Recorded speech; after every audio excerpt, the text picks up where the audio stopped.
ఈరోజు నేను తెలంగాణలో జరుగుతున్న పరిణామాల గురించి కొంచెం మాట్లాడాలనుకున్నాను.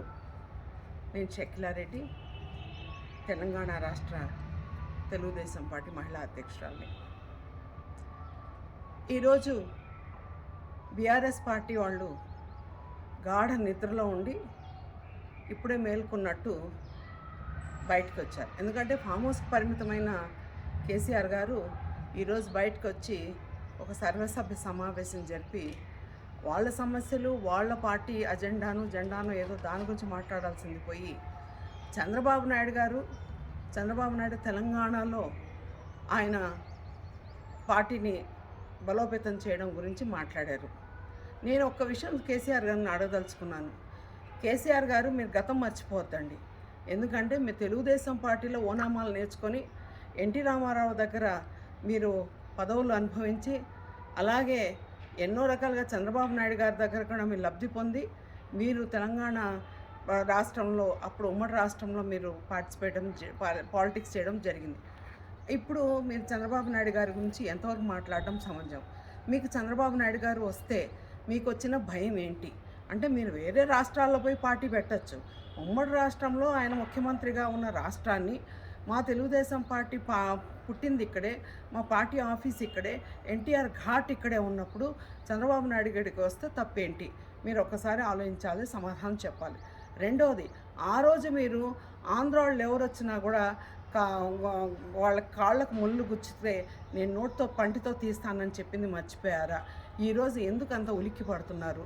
మీకు ఎందుకు అంత భయం? ఎందుకంటే ఆ రోజు మీరు ఒక సభలో చెప్పారు, నేను సాక్ష్యం దానికి.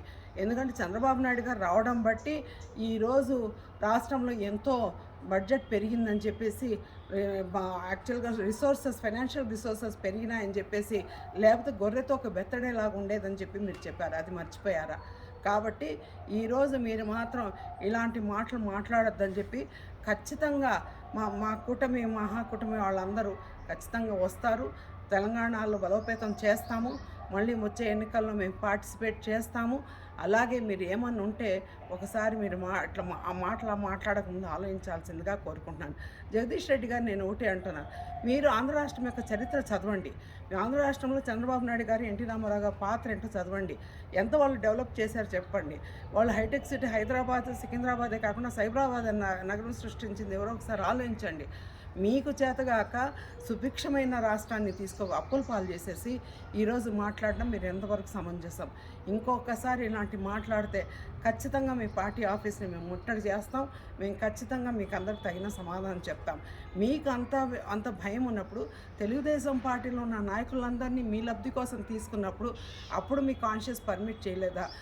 మీరు ఒకసారి ఆత్మవిమర్శ చేసుకోవాల్సిందిగా కోరుకుంటూ, కేసీఆర్ గారు, మీరు మాట్లాడేటప్పుడు ఆలోచించి మాట్లాడండి.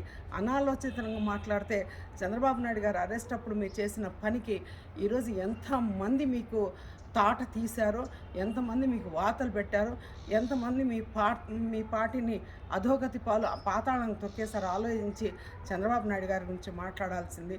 ఇంకోసారి తెలుగుదేశం గురించి మాట్లాడితే మాత్రం ఎవ్వరూ తెలుగు ప్రజలు, తెలుగు సైనికులు ఊరుకోరని చెప్పేసి నేను హెచ్చరిస్తున్నాను. Thank you.